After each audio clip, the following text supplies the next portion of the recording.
ጾመ ሙሴ ጾመ ዳንኤል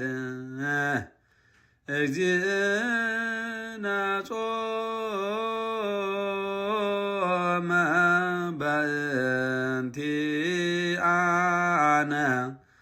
አርአያሁ ከመ የሃበነ። Hello everyone, my name is Mahlet Sirak and you're watching Beta Tekli. Today we're continuing our journey through the Great Lent and the Ethiopian Orthodox Church. In this segment we'll be learning about the two important weeks during this holy fasting season, Metzagu and Debre Zeit. These weeks carry deep spiritual meaning and help us guide believers as they continue preparing their hearts during the fast. I'm here with our guests today who will be helping us understand their meaning and importance a little more deeply. First things first, I want to ask how you're doing, and I want to say thank you for joining me today. Thank you. I was forced by your dad to be here. No, I'm kidding. I wanted to be here, so I'm glad that I can come and serve and talk about the Great Lent. Beautifully. Our first question is going to be, in this previous week in the fasting season is called Metzagu. Many people hear this name during service, but they don't understand fully what it means. So what does Metzagu mean? Yeah. So as we all know, fasting during Abiyizo, each week is given a theme, and I think it really helps kind of focus on a particular thing. And we're just getting out of the fourth week, which is Metzagu. And a lot of people mispronounce it and say Metzagu. It's not Metzagu. It's Metzagu. There's a at the end, and it comes from the Ge'ez word Ametzgua, which means to be sick. It's the sick one. It's not his name. It's a description of who the man was. And we find the story in the Gospel of John, chapter 5. And in the story, we see that this guy is sick for 38 years and sitting by Tzebel, holy water. And no one is able to help him get into the holy water. And for that reason, he's been sick for 38 years. But then we see that Christ comes to him and asks him a very interesting question, which is, do you want to be made well? Like, of course, you know what I mean? Like, this guy's sick for 38 years. Why wouldn't he want to be well? But there's a deep question there, which is when it comes to Christianity, Christ asks us the same question, right? He's not going to force himself upon us. There's in Orthodoxy, we have this special word that we call synergy, which is cooperation between God and us. And God always asks, do we want to participate in salvation? And that's what we learn from that day. And if the answer is yes, then Christ is going to heal us, and that's exactly what happened to this fellow, as he's healed, and he's told to pick up his mat and go home, and sure enough, that happens. But in that healing, we also see a healing of the soul, not just of the body. So when we go to Christ, a lot of the time, we love to go to Christ when we need physical healness. But we see that Christ cares about the whole body, not just the physical body, but also the soul. Beautiful. Thank you for explaining that. It's amazing how each week of the fast has its own meaning and it helps us guide us like spiritually. Along with this meaning, how we also know it has a lot of history behind it, and I think this week also teaches us an important lesson. Moving on to our next question, which is, what do you learn from the history of Metzagu, and what is a spiritual lesson we can take away from this week? I mean, there's a lot of stuff we could learn. Golly. So the first thing is, being lonely sucks. It really does. And so, like I mentioned, there's this fountain of holy water that comes, and the angel would come, and he would make the holy water move, and the first person to enter into that holy water would be healed. And for 38 years, he didn't have anybody to put him in that holy water. So what's the lesson here? The lesson is get married. Don't be alone. And we're getting in a very scary period where single life is being like celebrated in our society. Like, you know, not even just single life, but people who have kids, who live together, will tell you, what's the point of marriage? Like, this is the problem, right? In our church, we do everything in the way that God taught us, and God taught us to be too. It's interesting when we look at Genesis. After every creation, it says that God looked at it and he said, "It is good." It is good after every creation. The only time that he said it is not good is when Adam was alone. He said it is not good for a man to be alone. Um, so for those people who are young, by the way, the right time, people always ask, when is the right time to start thinking about marriage? And the answer is, it's never too early. It's never too early. It's too early to date, yes. It's too early to act on it, yeah, absolutely. You shouldn't be doing anything before college. But to think and to prepare yourself for marriage, you could do that when you're 5 years old, right? Like, really thinking about, what kind of wife am I gonna be? Am I, a godly woman? Am I a godly man? Am I praying the way that I need to be? Am I preparing myself for that role? It's a role that you prepare for and practice for until the moment that you're married, and then the minute you're married, you get to kind of practice that out. Similar to professional athletes, right? uh you can't be a professional athlete at 5 or 6 years old, but you could join local leagues. You could run what is it, different type of exercise drills and all that. And the same way, you should be able to do that. So that's the first thing that we learn is, don't be alone. Find a partner, and this is very important. The second thing that we learn is, um, salvation is an invitation into God. God is always asking us, "Hey, I'm inviting you," and just like any invitation, we have the right to decline, or we have a right to accept. Let me ask you a question: If Mhm. somebody asked you to dinner, what would you say? I would say yes. Really? I feel like it would depend, Depend on what? like the person they are. Exactly. That's the correct answer. If you just say yes, then you're in trouble. Yeah. You're right, because it could be a random, but you don't know who it is. But the right answer is, it depends who's asking me to dinner. The same thing is true with Christ. The reason why a lot of people are reluctant to answer the call is because they don't know him. Right? It depends. You said it depends. Absolutely. And you would see a lot of the times, people who kind of walk away from God are people who don't know him. So when Christ says, "Do you want to be healed?" People are gonna say, "It depends," right? Do you want to take communion? It depends. Do you want to take baptism? It depends. Depends on what? How well you know Christ. You see?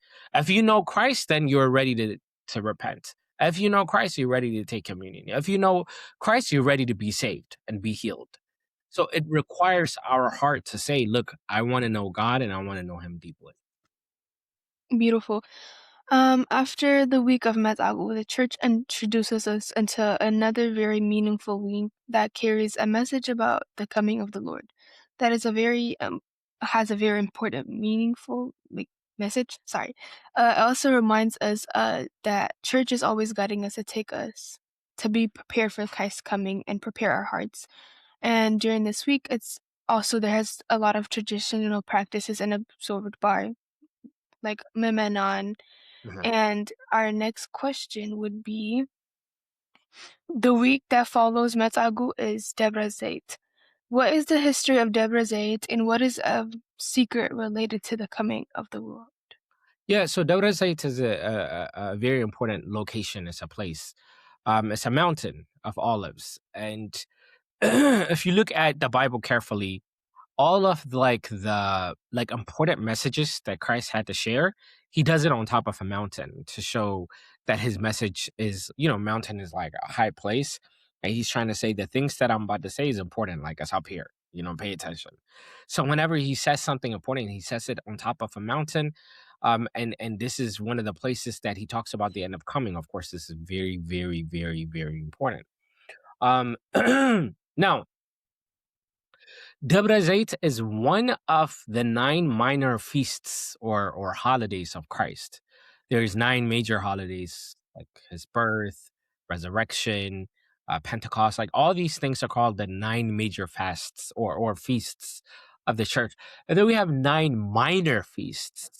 Nolawi, Sibkat, Brahan, and of course, I'm not going in order here, but so Debre Zeit being one of them.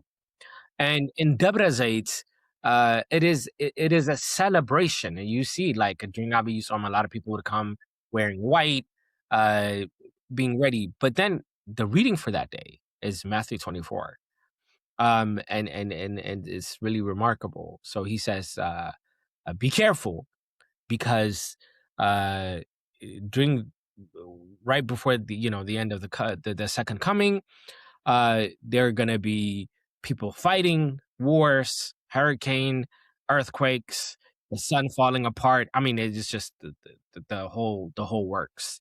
And it sounds really, really scary. And you have to wonder what was St.Yared thinking when he said, "Let's celebrate this."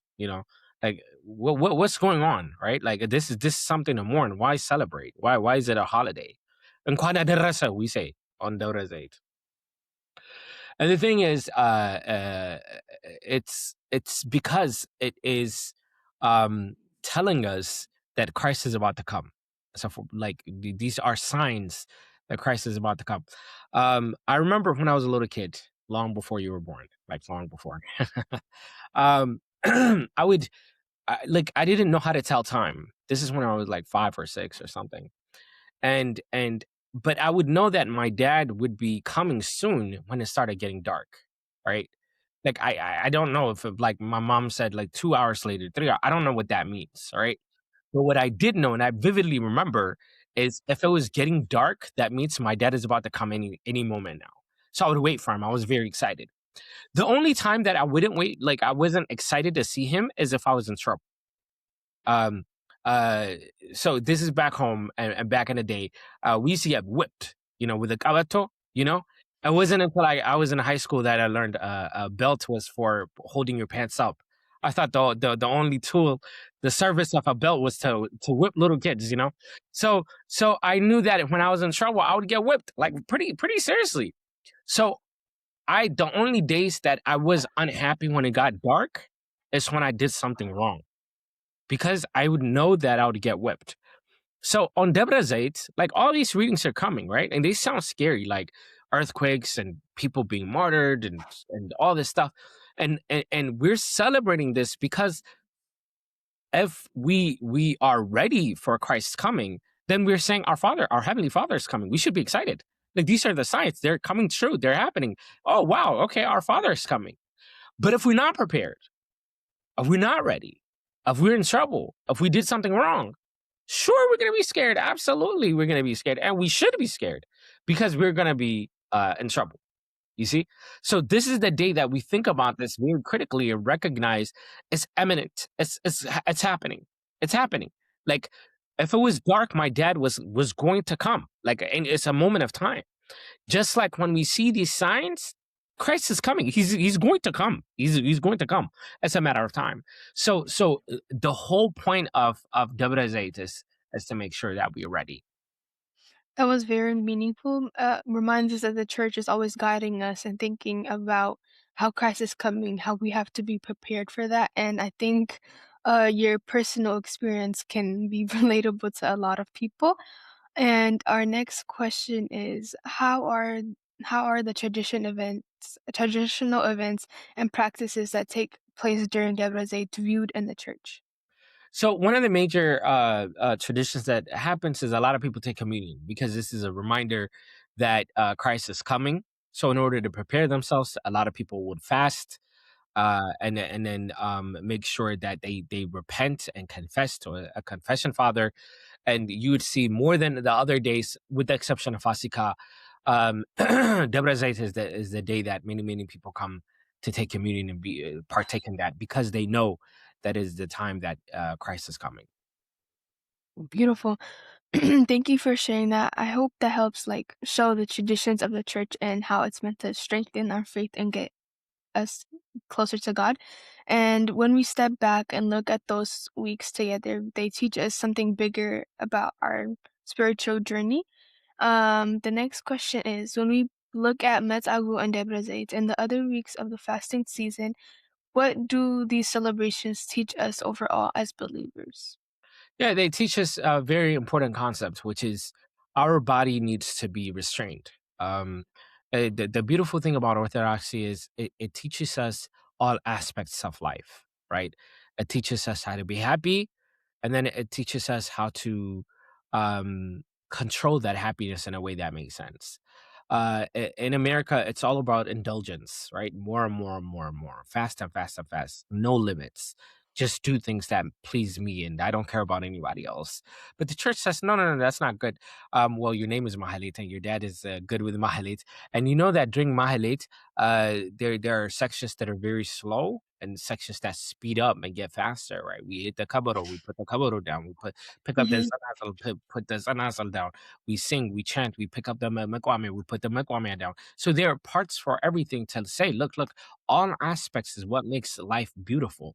The same way the church reminds us, it's good to eat, like fasika, right? Like have your pitfall, eat your doro, But then you need to learn how to do sigret. You need to learn how to get on your knee, right? You need to learn how to mourn and be sad. That is a part of life as well.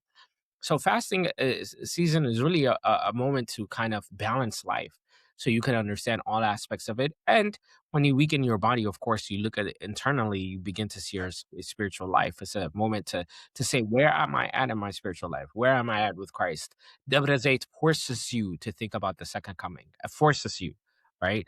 Whereas, life is busy, you're running around doing things, school, activity, work, all that.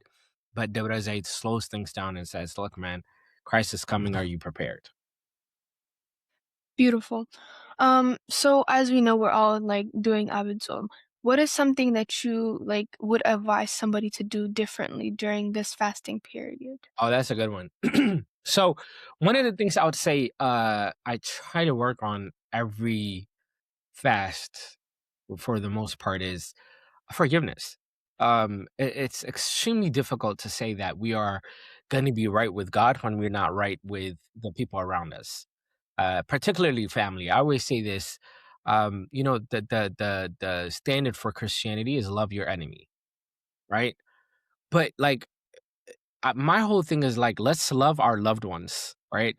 The commandment is to love the enemy, but we have a hard time loving our father, our mother, our brothers, our sisters, our cousins. Like we have a hard time loving those who love us, which is crazy if you think about it, right? Like we have more respect for strangers than we do for our own family. Mm-hmm. We have more love for people outside the house than inside the house. And how do we expect to have a relationship with Christ when we can't even love those who love us back? You know, so in order, so I like to reflect. Obviously, the entire Abba Yisrael is about forgiveness. It's about how Christ came and died for us to forgive us. It's a message about forgiveness. So we need to make that practical. The best place to start is at home, is with the people that we've fought with. It's the friends that we are upset at. It's the people we've stopped talking to. These are the people that we need to reach out and really offer forgiveness. Now, when I say this, there was a friend, an ex-friend, uh, who in college called me and said, I started reading the Bible and I'm at the part of forgiveness and forgiving your enemy. And I'm calling because you're one of my enemies, and I'm here to say I forgive you. I'm like, come on, man, that's not Christianity, right? Like this is come on. So not like that, not like that. We don't do that. But we do it in a loving way. We do it in a way that is really like letting go and letting God, right? Not trying to play the holier than thou concept, but really living the life that Christ taught. And deep down inside, we know what's right and what's wrong, right? Like, so we do need to take this time to reflect, not just about our relationship with God, but our relationship with each other. I think that's very beautiful. I think that's very relatable to our viewers and even myself. Alongside with forgiveness, how do you think people can like let go of their pettiness? Because I feel like I do struggle with this, and I know Yeah, petty. my Yeah, friends. petty. I do. I'm not even gonna lie. Like some of my friends, like I think it's a very like natural thing that comes to Sure, human. absolutely. Because I know I struggle with it. I know some of my friends struggle with it. So we were wondering how can we like get less petty or like try to move on or past that pettiness, I guess. So the best thing that I learned, and I learned this right after college when I started working, is never act out of emotion. Never. If you want to do something, if you want to text, if you want to like talk to somebody when they do you wrong, never do it in the moment. I can't tell you, especially at work, and I learned this. Like my boss, like there was this one boss in particular. He used to, oh my gosh, I couldn't stand him. And there have been so many times where I've written like long emails, right? And I don't send it. I write it, but I don't send it. And the next morning, I go into the office and I read it. I'm like, oh my God, I was gonna send that. Like, what was I thinking? You know what I mean? Like, and that has saved my job, like my career. You know what I mean? And that is the best standard is when you're angry, write whatever you need to write, say whatever you need to say, but don't send it. Right? Like just keep it on the in file, have it ready to go, you know what I mean, for a special time. No, I'm kidding. But just to write it, then like let it out because it has sometimes it just needs to come out, right? So write it, tell like a family member, somebody you trust, let that energy out. And then when you come back the next day, you'll see that it wasn't worth it, right? There's been several times, I'm sure, where you said or done something, it was like, God, like, why did I do that? Right? It felt good in the moment. But when you think about it and you're like, this is not me. This is not who I am. And you get embarrassed, but now you're embarrassed, apologize, the whole 9 yards. So the best way to avoid it is say what you need to say, uh, do what you need to do, just don't send it, you know. Keep it in, and then you'll see the next morning you'd feel better. Number one, it's out. You got it out. You said what you need to say, but you didn't have to attack somebody in the way, right? You just needed to vent. That was beautiful. I think that's a good piece of advice for anybody who struggles with pettiness. Mhm. And I want to thank you for joining me today and sharing like these beautiful and insightful ideas. And I want to thank everybody who's also watching Beta Techly. And may this Lent be a time of prayer, reflection, and spiritual growth for all of us. And we'll see you next time. All right. To be continued. Subscribe and stay tuned for more.